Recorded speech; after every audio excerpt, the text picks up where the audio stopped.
सुरेंद्र नगर गया, मैं भावनगर गया, मैं सोमनाथ गया, मैं राजकोट गया, जहां भी जाते हैं लोग एक ही बात कहते हैं गुजरात के कि हमारा इनसे पीछा छुड़वा दो जी। और हम भी एक ही बात कहते हैं, हम नहीं छुड़वा सकते, ये काम तुम्हें करना होगा, ये काम तुम्हें करना होगा। 27 साल पुरानी चक्की में पिस रही है गुजरात की 6.5 करोड़ जनता। कौन सी चक्की है? महंगाई की चक्की, गरीबी की चक्की, बेरोजगारी की चक्की, गुंडागर्दी की चक्की, रिश्वतखोरी की चक्की, पेपर फूटने की चक्की। अब क्या करें? कोई आपके पास पहले विकल्प भी नहीं था। कांग्रेस वाले तो ये आपस में मिले हुए दोनों, कांग्रेस को वोट दोगे, कांग्रेस का विधायक जीतते ही बीजेपी से कहेगा कि जी कितने पैसे देते हो बताओ, वो तो आपके वोट को बेचेगा। मुझे एक गुजराती लड़का मिला, मैंने कहा सच्चे दिल से बताना गुजरात क्या चाहता है? बोला जी चेंज। मैंने कहा चेंज कौन है? बोले जी आम आदमी पार्टी। मैंने कहा कांग्रेस क्यों नहीं? कहता जी कांग्रेस चेंज नहीं, कांग्रेस तो एक्सचेंज बन गई है, वो तो बिकते हैं। तो रिपोर्टें आ चुकी हैं, सब गुप्त रिपोर्टें पहुंच चुकी हैं। फूल मैंने सोचा, भगवान से मैंने प्रार्थना की कोई पुराने जन्मों का पुण्य है, मेरे हाथ से कोई गलत काम मत करवाना, मुझे शक्ति देना कि मैं पब्लिक के पक्ष में फैसले लेता रहूं। एक तरफ तो ये हाल था प्यार की कि माएं बहनें सर पे हाथ रख के आशीर्वाद देती हैं, ये फूल फेंकते हैं लोग। दूसरी तरफ भाजपा और कांग्रेस वाले नेता हैं, उनके साथ एक बार हाथ मिलाकर बाद में उंगलियां गिननी पड़ती हैं, पूरी हैं या ले गए एक आधा। ये हालत है उनकी भाई साहब। खा गए देश को, क्या क्या नहीं खाया। मैंने सोचा मैं गुजरात जाऊंगा, मैं गुजरात मॉडल देखूंगा। भाई साहब हाईवे से थोड़ा नीचे उतर जाओ, गुजरात का मॉडल दिख जाता है। कोई सड़क ऐसी नहीं है जो टूटी ना हो। मैंने सड़क में खड्डे देखे थे, लेकिन खड्डों में सड़कें गुजरात में पहली बार देखी है ना। तो खजाना खाली कैसे हो जाता है? इन्होंने कोई सरकारी कॉलेज खोला, कोई स्कूल खोला, कोई यूनिवर्सिटी बनाई, कोई आपका अस्पताल बनाया, किसी को बिजली मुफ्त दी, सड़कें बनाई, तो खजाना खाली कैसे हो गया? फिर खजाना किसने खाली किया? खजाना इन्होंने खाली किया है, खजाना इन्होंने खाली किया है। जितने पैसे खाए हैं ना, इनके हलक में हाथ डाल के निकाल के ना एक एक पैसे का हिसाब देंगे गुजरात की जनता को। बर्बाद करके रख दिया देश को। वो देश जिसको भगवान ने क्या नहीं दिया, हमें नदियां दी, समंदर दिए, पहाड़ दिए, मारुथल दिए, हमारे यहाँ हर किस्म का मौसम है, इतने मेहनती लोग हैं, 130 करोड़ मेहनती लोग दिए, बस एक चीज नहीं दी, सच्ची नीयत वाले नेता नहीं दिए। बस 8 तारीख को अगर गुजरात वालों ने झाड़ू वाला बटन दबा के काम कर दिया तो ये देश दोबारा, भारत जो है दोबारा वर्ल्ड में नंबर 1 बनने की लाइन में है।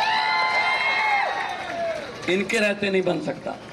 मैं एक सभा में था कल कोडिनार में, मुझे तो बहुत शहरों के गांव के नाम याद हो गए हैं मेरे तो 5-7 लड़के वो नारे लगाने लगे, मोदी मोदी।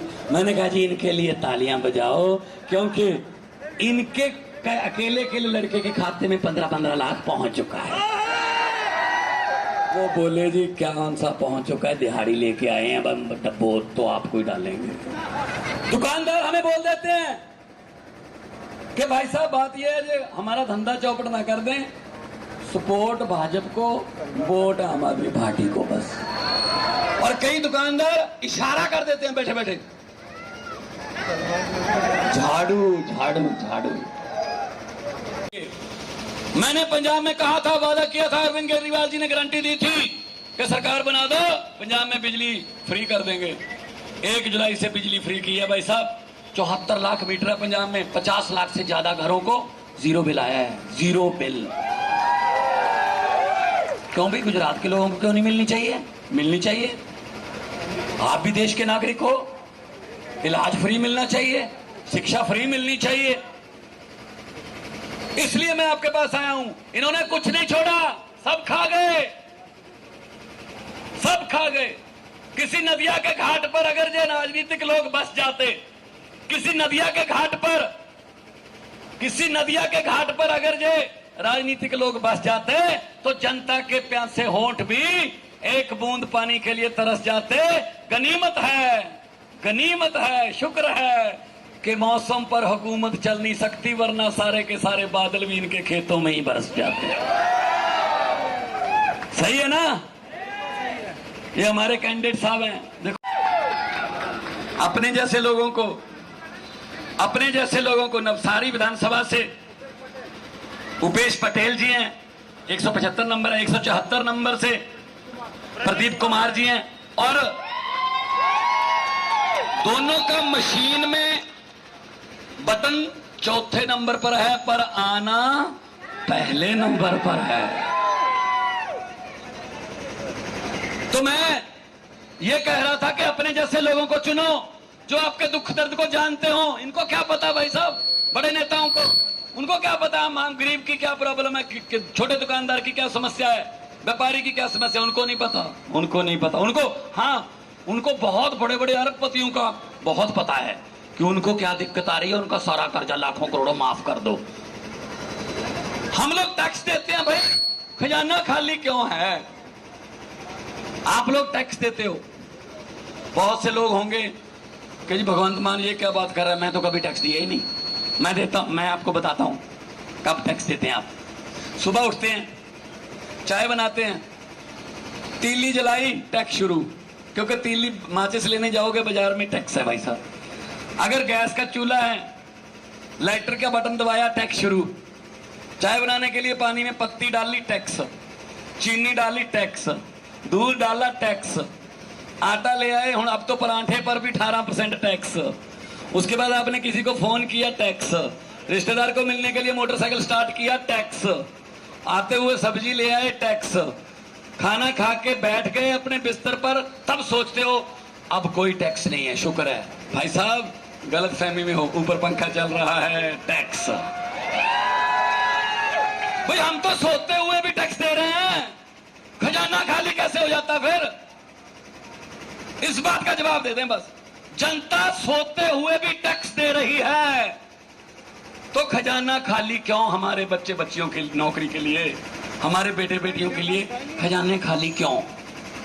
ये इस सवाल का जवाब दे। हम 8 महीने हुए हैं की, और सारा पैसा खजाने में आएगा, और स्कूलों के रूप में, अस्पतालों के रूप में, मुफ्त बिजली के रूप में, अच्छे इलाज के रूप में जनता के पास ही जाएगा। फिर जनता के पास जाएगा। जनता का पैसा जनता पर खर्च होना चाहिए।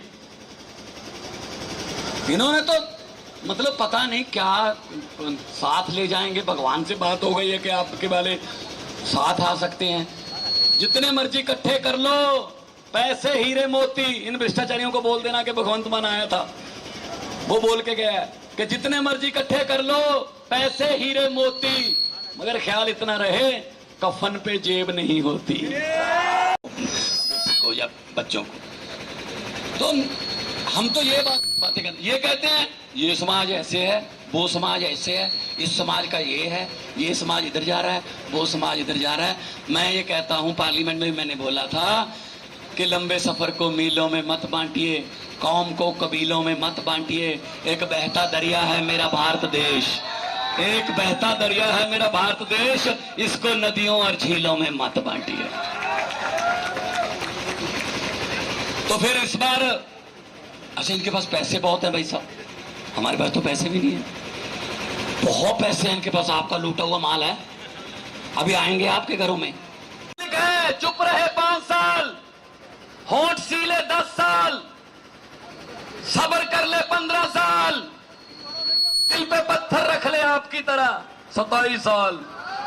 लेकिन 27 साल बाद जब पब्लिक जागती है ना, फिर 27 साल का हिसाब भाई साहब 27 मिनट में ले लेती है ये पब्लिक। जब वोट करने जाओगे, झाड़ू वाला बटन दबाओगे, तो एक मशीन से आवाज आएगी, ऐसे एक ना, जब झाड़ू वाला बटन दबाओगे तो ऐसी आवाज आएगी, ऐसी आवाज आएगी। समझ लो ये मशीन की आवाज नहीं है, ये भाजपा और कांग्रेस वालों की चीखें हैं। जितनी निकलवानी है निकलवा लो, बहुत दुखी कर रखा है इन्होंने। भरे पड़े हैं लोग भरे पड़े हैं कि मौका तो मिले। एक आदमी मुझे कहने लगा, जी अभी मशीन दे दो मुझे तो वोट करना है, अभी आम आदमी पार्टी वाला बटन दबाना, मुझे मशीन दे दो अभी। मैंने कहा रुक जा, एक तारीख को है। कहता जी मैं 1 तारीख तक मैं सफर नहीं कर पाऊंगा, मैंने तो झाड़ू चलाना। मैंने कहा कोई बात नहीं, घर वाला झाड़ू चला लिया कर, उस नहीं दे। तो इस झाड़ू से पहले हम दुकान या मकान साफ करते थे, अब अरविंद केजरीवाल जी की अगुवाई में इस झाड़ू से पूरा हिंदुस्तान साफ किया जाएगा भाई साहब।